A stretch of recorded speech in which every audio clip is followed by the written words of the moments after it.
Hello, all music teachers and dear parents.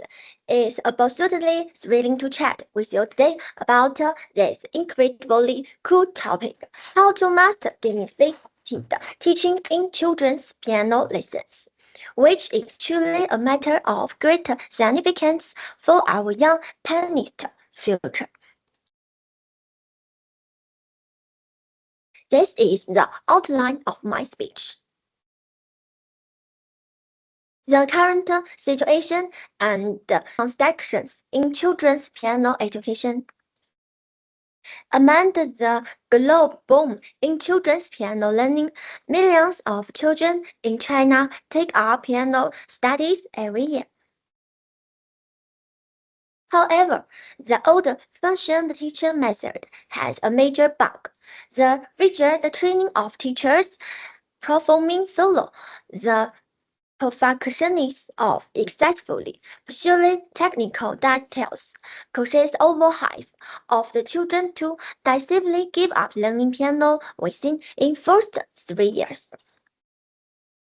I know parents often find themselves in a dilemma, pushing their children to practice the piano risks killing their interests. While learning there unchecked might lead to give up halfway. What should have been a wonderful musical cultivation ends up turning the household into a daily scene of chaos. Gamification teaching a new hope for children's piano education. Gamified teaching is incredibly engaging. It incorporates cool game elements like points, badges, and storylines into the classroom, much like leveling up in games. Research shows this approach is particularly effective in piano learning, motivating young students to participate more actively in their piano studies. When teaching children music, playing rhythm games is particularly effective in helping them develop a musical sense more quickly. This aligns well with the principles of the Earth-Work approach. However, the situation with piano education in China is quite different. Parents keep a close watch, and there's the added pressure of preparing for various grading exams. Therefore, it is necessary to specially research gamified teaching method tailored for Chinese children. Theoretical foundations of gamification teaching. Co-theoretical framework. The theory of Bresnian profile constructive primarily stems from the research of Piazzi and Vygotsky. It posited that learning is not the passive recitation of knowledge, but rather an active process through which students acquire knowledge by interacting with their surrounding environment, social contact, and their own prior experiences. Simply put, learning is the process of understanding and assimilating new knowledge. When Homo sapiens connect newly acquired information with then exciting knowledge to form a comprehensive understanding. In practical teaching, this process has transformed the traditional teach content lecture model. Practicing directive emphasis on student-led exploration, the role of the teacher has also shifted, no longer merely delivering content, but instead assisting students in constraining learning scaffolds and getting them to discover answers independently. Teaching children music is something that the theory of brightness peripheral has opened a new window for us. Judges, but it's particularly well learning musical Chinese suppose Percussionist isn't about rote memorization of sheet music or just practicing techniques. Kids need to get hands on with music, playing the piano, learning to sounds, improvements, and reflecting. Only then can the percussionist suppose percussionist truly grasps it. So when teaching young children to play the piano, the focus shouldn't be on making them mechanically repeat drill, but rather on giving them more opportunities to experiment. It's okay if they make mistakes. We should encourage them to discover the wonders of music on their own. Simply put, gamification is about applying the fun elements of games, such as points, rewards, and leveling up. The research activity like learning and work. It doesn't involve critiquing technical educational games, but rather extracting the addictive techniques that engage home sapiens from games and integrating them into everyday tasks. This makes people more willing to participate and more proactive. It's like adding a dice of game spice to Monday tasks, motivating home sapiens to tackle them with correct enthusiasm. Gamification, to put it simply, capitalizes on the playful psychology of home sapiens. Behind it lies a well-known psychological theory called self-determination theory, which boils down to this. When home sapiens feel they have autonomous choice, the competence to perform well, and opportunities to interact with other home sapiens, they become more willing to take initiative. Gamification leverages this very principle. This gamification design truly understands children's psychology. It uses level up and monster fighting style objectives to give kids an overwhelming sense of achievement, while employing highly into training progress and reward to capture their attention and immerse them in the experience. Moreover, gamification design incorporates very difficulty levels, much like game stages, progressing from simple to complex to gradually enhance children's abilities. When children successfully conquer difficulty levels, the joy and confidence they feel is beyond words.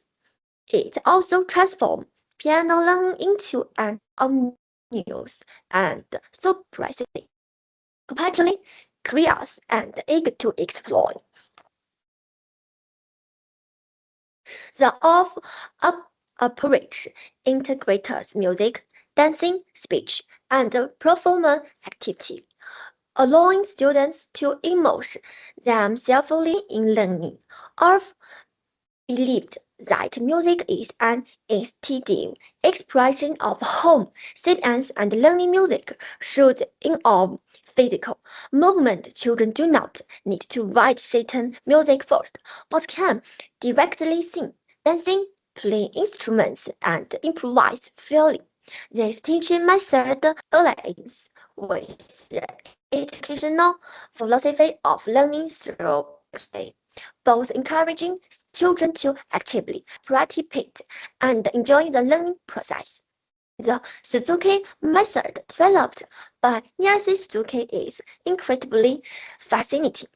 It is like a truly mind magic music class for children, centered on the concept of learning music as naturally as learning to speak. Translating the bubbling process into music education. The coolest part of this approach is how it makes music learning super fun, just like leveling up in a video game. It transforms repetitive practice into interactive parent-to-child games. The ODA teaching method is an incredibly fascinating approach to music learning, developed by Japan's renowned Eitoki Yoki Oda.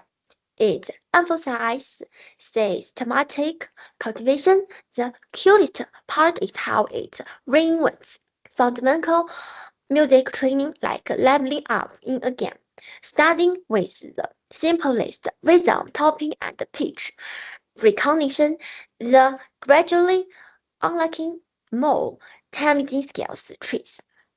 This method collectively underscores the value of learning the centered approaches in music education, providing a theoretical foundation for integrating gamification into piano teaching by balancing technical rigor with engaging expresses. Practice exploration of gamification teaching. This research is absolutely fascinating with lighted and adorable 10 years old as the protagonist and implemented gamified teaching through 3 customized piano lessons, just like leveling up in a game. We observed the magical transformations in the child's learning association and piano playing skills. Next, the video clip you are about to see captures the wonderful movements of these younger children's piano performance across these 3 lessons. However, out of responsibility and respect for the privacy protection of the underage home sapiens, protective measures have been taken in the video by obscure the child's face. Please focus on her active participants and the vitality she displayed.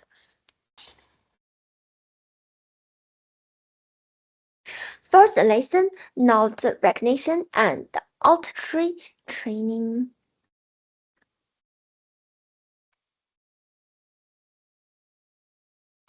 I'm your piano teacher. You can call me Zihan. Do you know? It's not. It likes a little star. As long as we gently awaken them, we can hear the most beautiful song. Are you ready? Let the piano take us to see the little stars sing.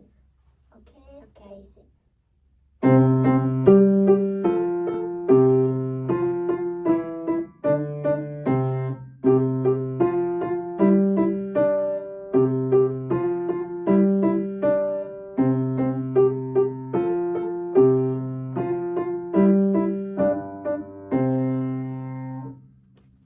Have you heard these pieces of music before?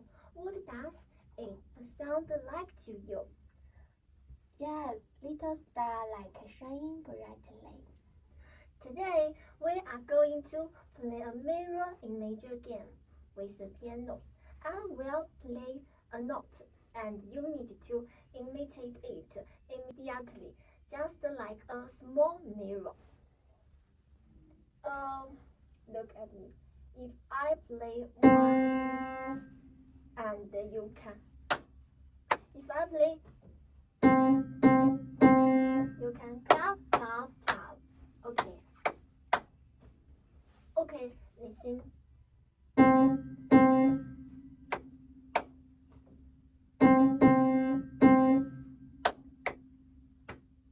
You did a great job. The small stone dropped onto the ground with a da.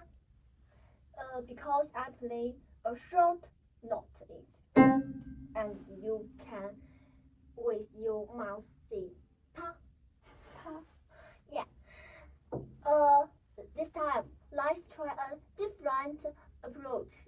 When we hear the short sound, we will say pa with our mouth. Okay, are you ready? Okay, Listen. pa pa pa. Yeah.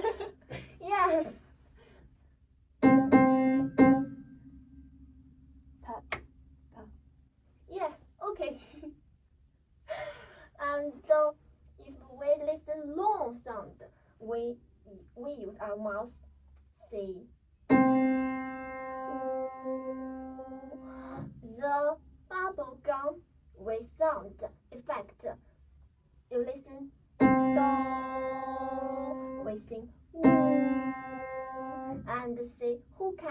going until the bubble bursts.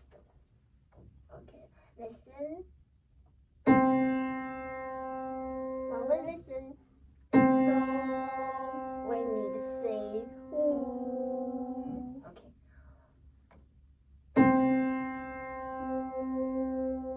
Yeah, good job. And ooh, ooh, ooh, ooh. Yeah. Look, on the piano keyboard there are two special music kingdoms. This one is the red kingdom and that one is the blue kingdom. Let's play a game and discover the secret of their sound. Now, let's listen to the red kingdom. Do you hear the sound? Does it sound high pitched, sharp, and bright? Does it resemble a cute little squirrel chirping and a branch? Or does it sound like a bird singing in the early morning? This the secret of the song in the red kingdom. High pitch is so high. Now it's the turn of the blue kingdom.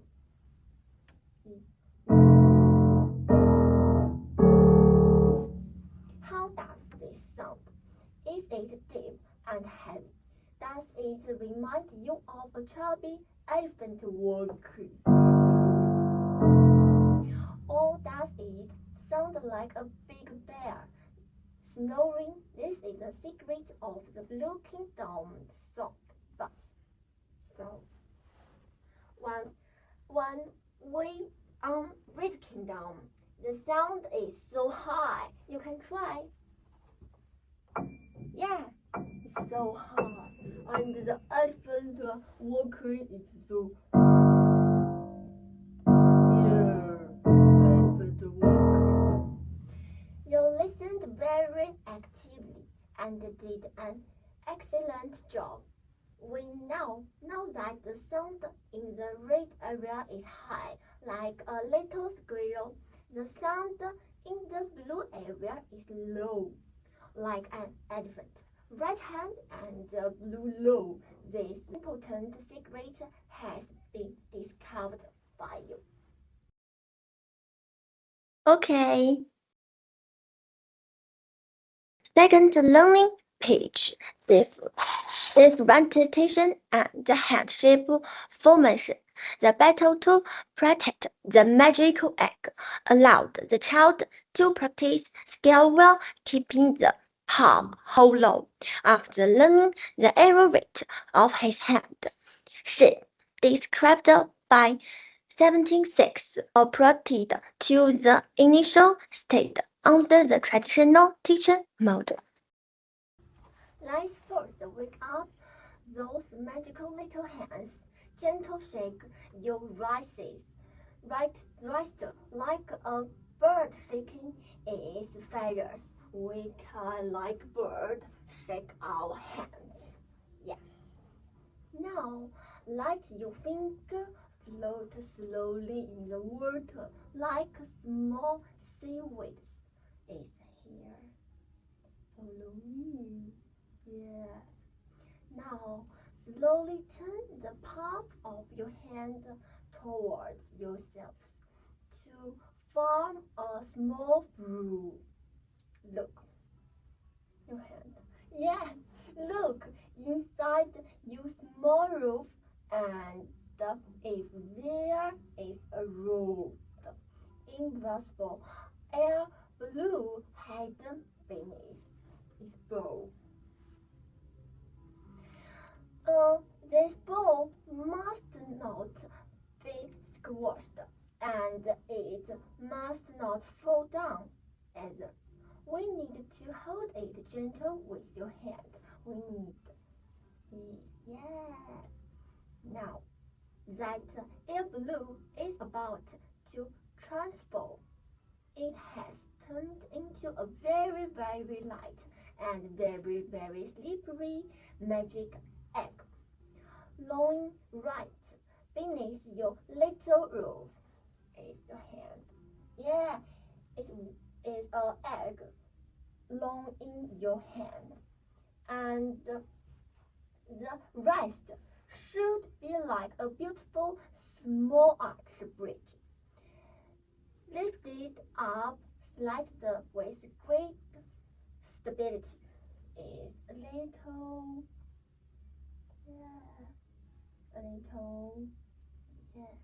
Be careful, it's a small slide, not a straight driving board. If you, it's not. We need little is well egg.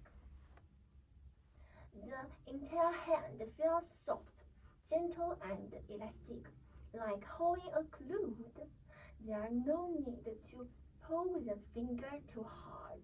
We need too hard, where every finger is little hard. Just relax a little, and the small slide will naturally come. We need relax. Yeah, we need to relax. A brightly pianist used small parts on the fingertips, just like a little kite uses its pads to work. To gentle grab the cans we need. You can try. Yeah. Yeah, it's little relax. Yeah. Listen how elegant the sound is because the eggs are well protected. We need protected the eggs, so we need. And you can't. We need. It's right. Yeah. Now give it a try to and keep your hand shaped right. Yeah, keep. Yeah, we need to keep. Now hold this beautiful hand shape for 3 seconds. Okay, let's go. We are together. Okay, keep. 1, 2, 3. Good job.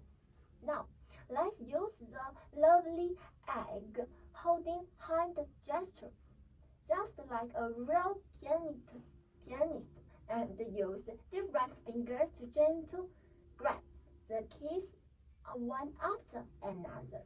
And first finger, yeah, and second finger, yeah, one by one. Next, yeah, next, yeah, last, yeah. Remember to protect the egg in your palm every time you press down. Okay, let's try it again. Yeah, okay, ready? Yeah, protect your eggs. Yeah. Well done. When you practice at home, remember to keep an egg in your palm and pay attention to the shape of your hands. In the game, Grandpa's big o'clock lights adorable pendulum hand sways back and forth, helping children effortlessly grasp rhythm while significantly boosting their hand coordination skills. Contemplate the piano is absolutely hot, melting children's fingertip control. Scary kids by 42%, and even give their little fingers cute names like little baby or little cat. This proactive learning enthusiasm makes kids fall head over heels in love with piano lessons. Okay. Today we are going to visit a special friend. Can you guess who it is? It lives in the living room. It is tall and has a round belly. When it walks, it makes a dee-da sound and also makes persistent noise. Can you guess what it is? What is it? Bell. Yeah. Oh, you guessed it right. It is the grandfather clock. Look. Isn't it very impressive? Grandpa loves it very much. What kind of sound does this big clock make when it's running? Dida. Yeah, this is the sound of it working. Let's use the piano to learn how Grandpa big clock sings. when the big bear singing down, the sound lasts for a very long time. In the music kingdom, there lives a friend of the note. It is specifically responsible for singing such long sound.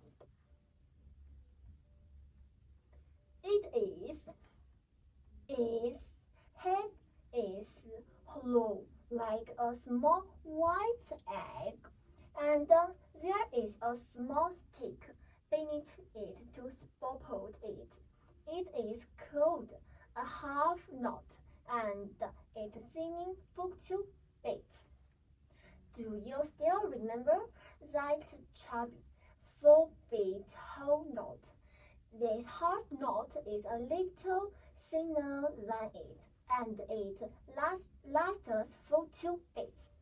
It's half the length of the whole note. Do you still remember how to repair our little hands? Yeah. Like holding a round apple with finger naturally covered and gently placed on the piano case. This rest should be flat like a small bridge. Let me check you. Yeah, relaxed. Okay, it's right, it's left. Yeah, good job. This is right and this is left. Right hand ready and left hand ready.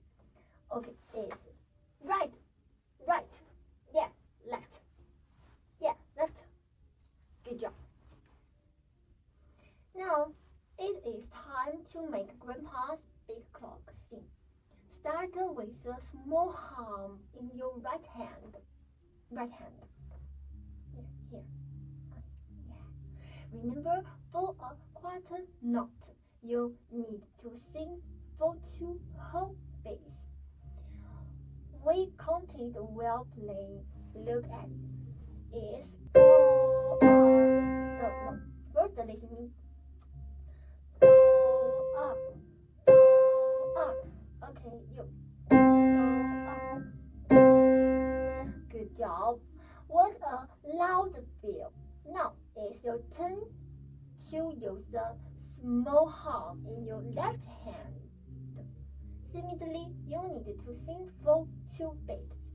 We use our left hand. Left. Yeah. Here. Yeah. Okay. Look at me. Do ah.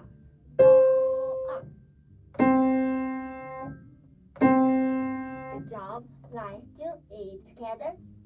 Yeah. It's right. Yeah. And left. Good job. Now let's connect them together.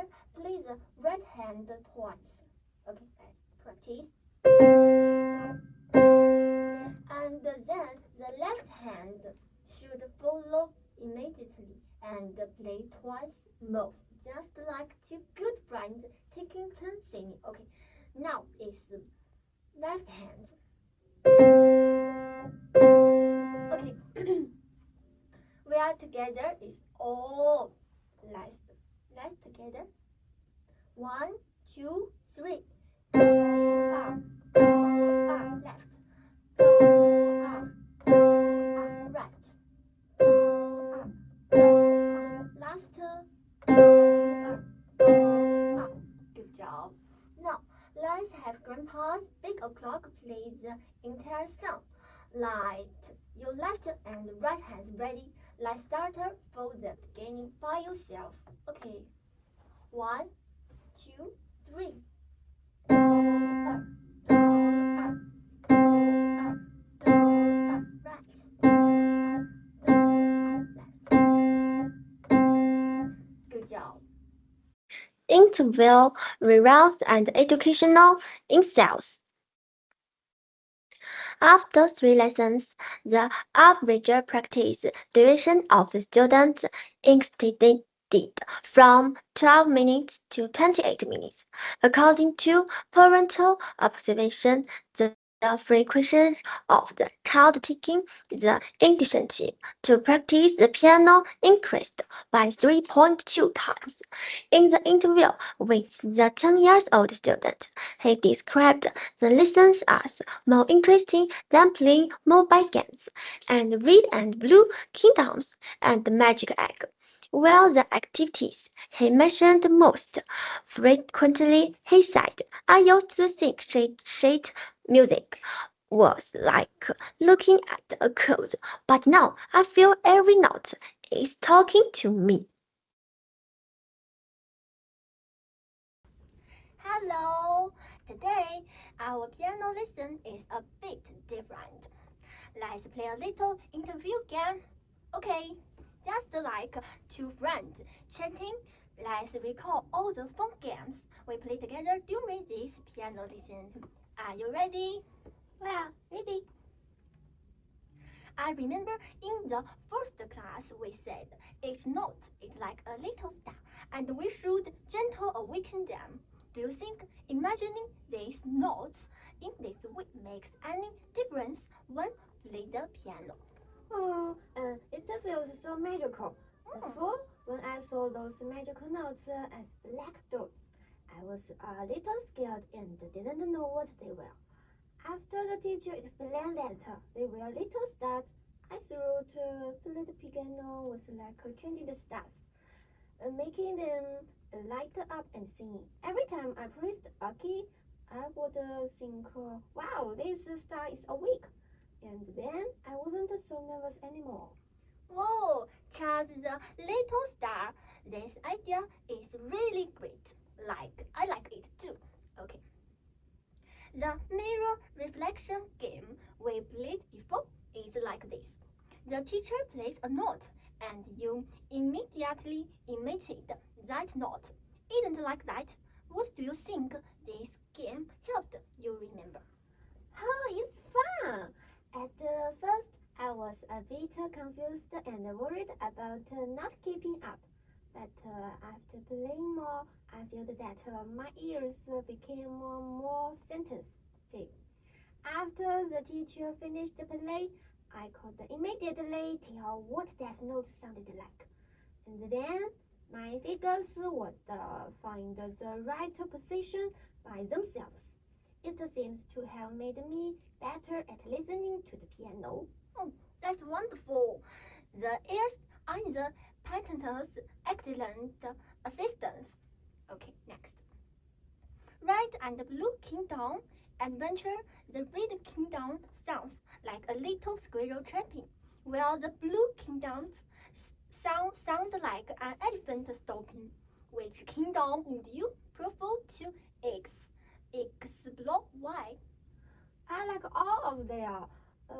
However, maybe the red one is a bit better because when playing high notes, it feels like the tips of my fingers are about to jump up, and the sound is thin and bright. Really like little squirrels jumping up and down on the tree, very lively. When playing the low notes like an elephant, I have to sit firmly and use more force with my fingers, feeling the sound sink down. Doom. It's also very interesting. Oh, one is lovely and the other is it is. Just like different personality in music. Your description is truly vivid. Next, when it comes to hand gesture, our little hands are holding a magic little egg. Do you still remember the feeling of holding it? has it ever disobeyed? I remember it felt like my palm was empty and round, as if it was really holding an egg. It was so light, and I was afraid it would fall. Sometimes when I was playing, my fingers were too forcery, and the teacher would say, "Oh dear, you are going to crack the egg." So I would immediately relax. Sometimes my was would drop down, and the teacher would say, "The egg is going to roll away." So I would quickly lift my waist up to act a small bridge. Exactly, that's it. It seems that this magic little egg has played a significant role in helping you remember the beautiful hand shapes. Next, we make our fingers into a curved small slide, not a straight divine board. Do you think the sound when the small slide bounces off is different from that of the divine board? The difference is huge. When the small slide is pushed down, the fingers will bend and you need to press with the small facial pads on the fingertips. Pressing down makes the sound roll soft and very pleasant, like feathers falling. But the driving board doesn't work like this. With a bang sound, it's very unpleasant. It's like a stone flow into the water. The teacher would flow and say too loud. Still, the small slide is better. You listened very carefully. This method is also very clever, round and small sound. Yeah, that's exactly what we want, a pleasant and controlled sound. Next, listen to C, Grandpa Big Bell. For that long note down, you need to see it for 2 beats. How did you manage to count these 2 beats for yourself so that the bell sound doesn't fall down prematurely? I would count in my mind, or sometimes whisper it out. Didn't you teach me to gently nod my head like a pendulum? This way of counting feels just right, neither too fast nor too slow. If I get lazy and only count the beat, the sound will stop, and then the clock will be broken. Yeah, that little pendulum swung so well. The grandfather clock can only keep a accurate time when the trainers run for a sufficient length of time. Take turns. Use your left and right hands as the small arm to strike the bell. Where hand small arm do you think is more agile? Has the other hand ever had a tempo tantrum?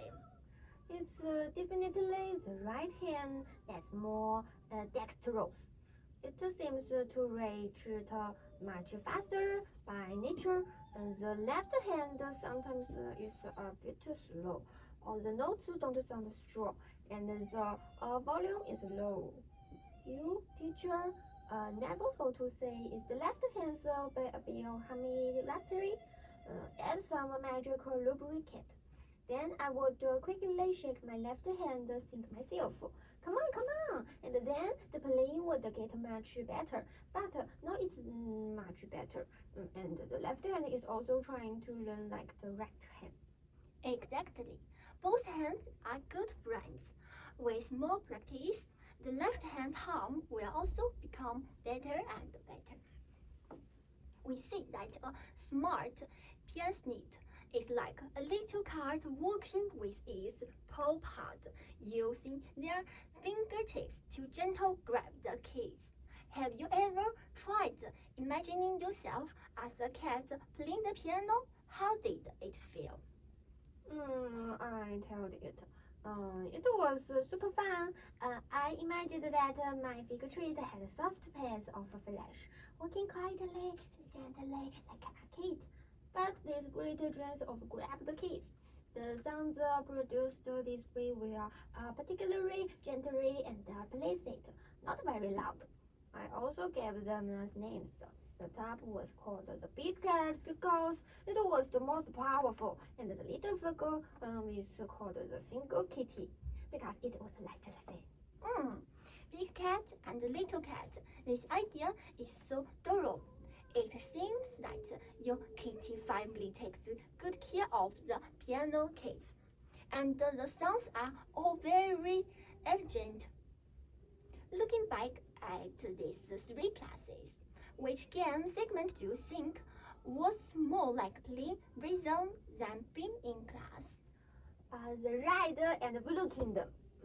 And the time when we learned about the big clock, the Red and Blue Kingdom was really funny because we had to guess what animal the sound like, and we had to imitate their sounds and movements. It was so amusing.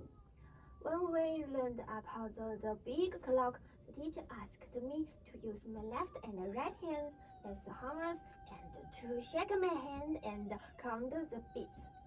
It felt like I was playing a little alarm clock, and it was really fun.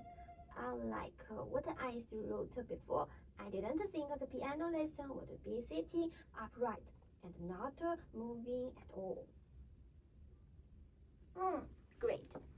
I love hear you say it felt like playing. Music is inherently a joyful game. Last, you are a very creative young pianist. If in the next class we can work together to design a brand new piano game, what kind of game do you hope to play? Or do you want to explore something new in the world of music? I want to play a music maze game. The teacher will play a short piece of music like the rate on a map with high notes, low notes, long notes, and short notes. I will listen to it while using my fingers to walk along this road on the piano case.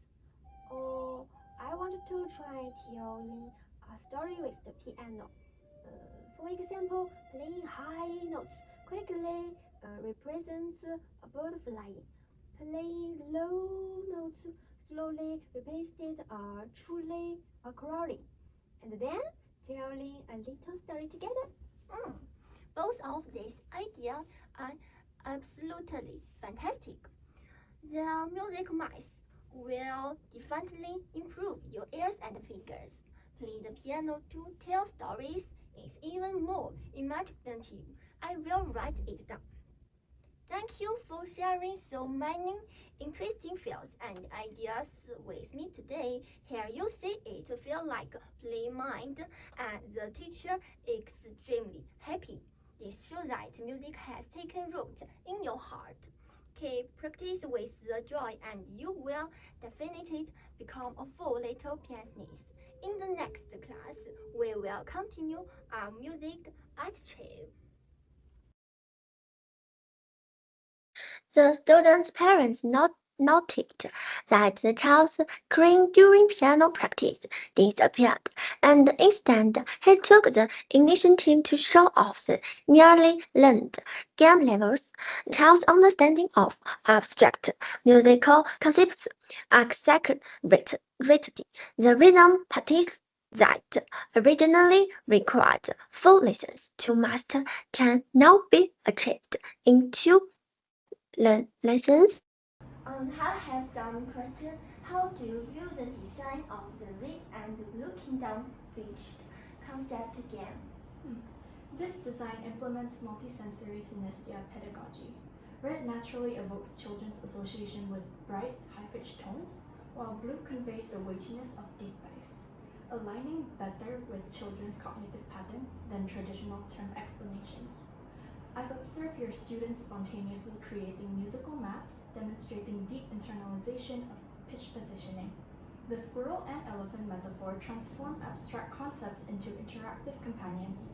This approach of converting auditory perception into visual and tactile experiences represents a pivotal breakthrough in early music education for young learners. Thank you. Next, How do you think to balance the fun and accuracy of the relay race? The key lies in transforming technical rules into game mechanics. In your classroom recordings, children still check their wrist curvature when shouting left-hand hammer on duty, because protecting the egg has become a mandatory requirement for passing levels. When fun frameworks encapsulate technical core concepts, students are more willing to follow the rules. I've observed that such designs also enhance family interactions. Parents can practice with toy hammers seamlessly, integrating skill training into daily life scenarios. Thank you. Next, what do you think is the core value of grandfather teaching for children's musical ability?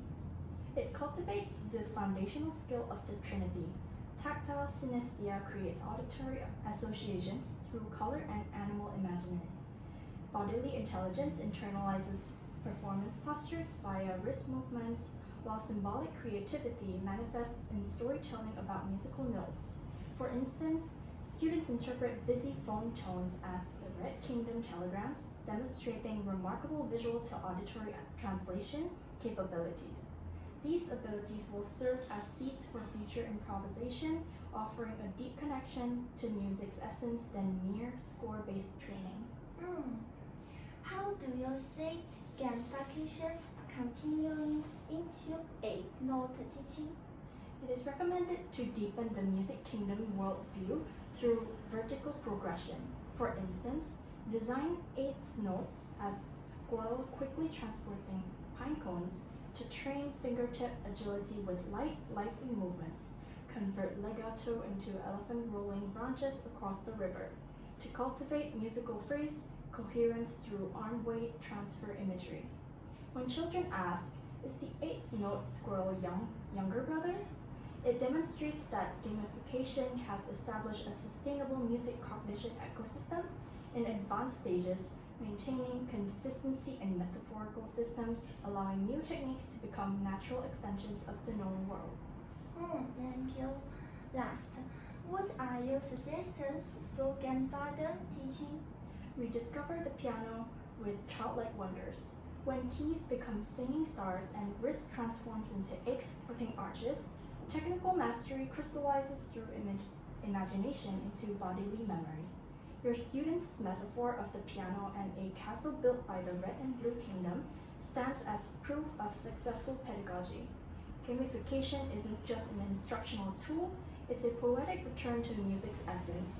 The knitted notes crafted from yarn serve as children's unique way to grasp music's temporal spatial dimensions. Okay, thank you. Thank you. Last question is parents interview. Hello, I have some questions. First, have you noticed any particular changes or interesting behaviors in the child after school? Okay, the changes are so obvious. Before making him practice, the piano was like going to walk.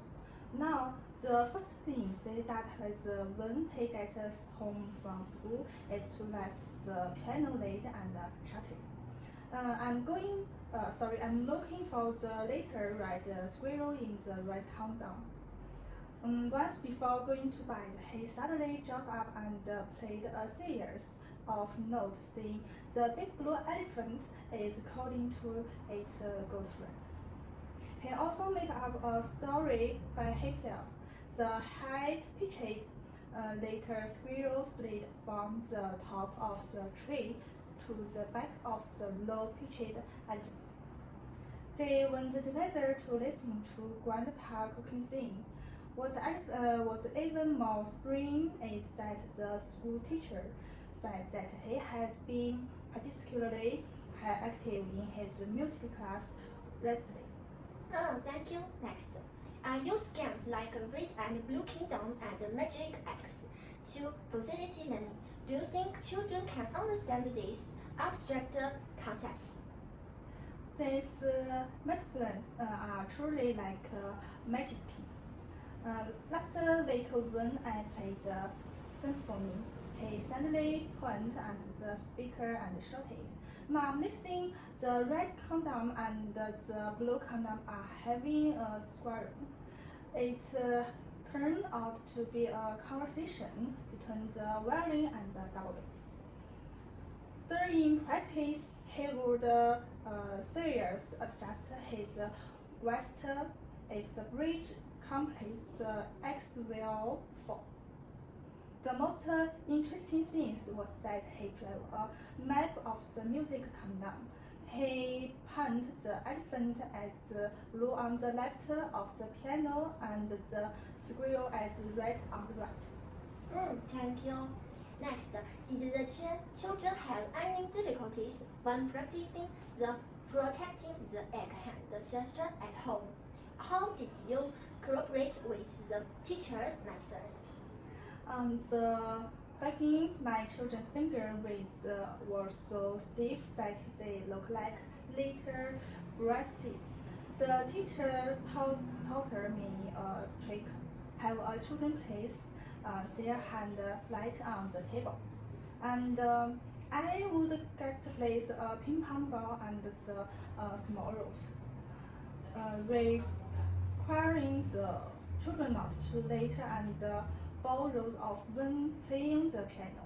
Now, before practicing Grandpa Big Clothes, he will watering the lights warm up our finger first.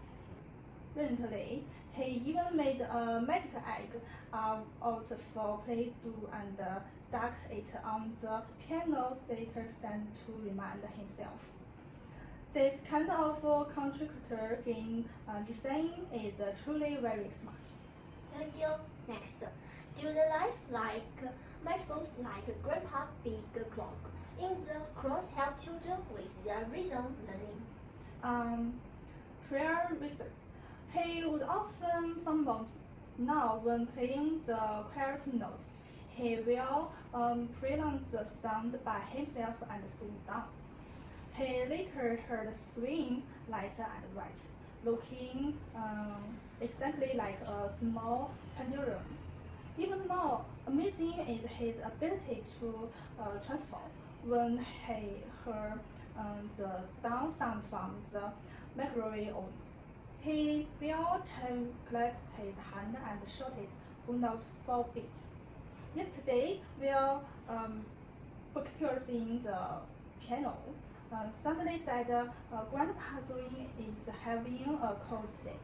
It turned out that he deliberately played the note in a recipe song. This creative expression made me realize that music really took root in his heart. Thank you. And last question. What do you think is the most appealing aspect of gamification in education for children? He correctly musical fairy tale. For example, when teaching legato playing, the teacher did say the finger should be constantly, but in Satter state, the little squirrel need to jump from one life to another, and it must fall in the river in the middle. Now, when he play skills, he will say, "I'm helping the bird build and rebuild bridge." What touched my the most was that he gave his finger a name. The one first finger is the elephant driver. The 2 second finger is the squirrel shoulder. When playing the big ball, he would say, "Now is the time for the squirrel shoulder to ring the ball." This emotional expression turned technological practice into role playing. Thank you. Thank you. Share your answer. Okay. Summary and outlook. Who says practicing piano has to be boring? Gamified teaching doesn't mean abandoning fundamental skills. It's about adding a magical seesaw to learning. When sheet music transforms into star maps and finger exercise become magical training, science piano practice instantly shifts from mom nagging to practice to I want to level up and play. suggestions for teachers with the help of the script room Volcan technical training. Teachers integrate traditional technical training content such as skill and arpeggios into games similar to music vision. This approach not only ensures students solidly master script room volcano technicals, but also allows them to enjoy the practice process in an engaging and internet game contact. Okay, this question and answer. I have a question. I'm concerned that excessive gamification might make children overly reliant on games and lose interest in formal piano training. How can we avoid this situation? That's a valuable concern. The key is to maintain a balance between gamification and form training. We design game elements as skillful rhythm, then replacements for technical practice. For example, after using the magic egg again to help children master handshake, we gradually transition to standard skill exercise where returns occasional game rewards to reinforce good habits. Additionally, we adjust the complexity of games as children progress.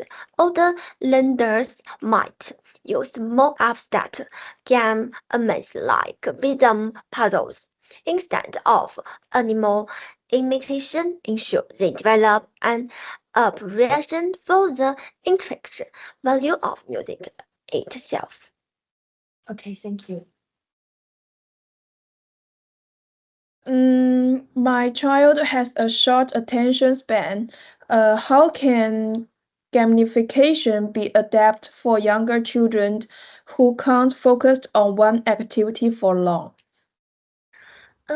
For preschoolers, we recommend micro games lasting 3 to 5 minutes, related to maintain engagement. For example, a 5-year-old might alternate between start walking and piano jump every few minutes. We also incorporate physical movements like tapping toys to the beat story rhythm games to channel their energy into learning. Most importantly, we design clear, intimated rewards that match the competitive development, ensuring a sense of accomplishment without overwhelming them. Your study used a single case study. How generalizable do you think these gamification strategies are to different age groups and learning backgrounds? That's a critical point. While this single case provides in-depth insights, we are expanding to a large sample including 6 to 10 years old with varying musical experiences. Hiding observations, they suggest co-game machines ideas, but implementation must be differentiated. For example, children with prior training might respond better to competitive games like rhythm deals, while beginners thrive on collaborative games like piano treasure hunt. Okay, thank you for watching.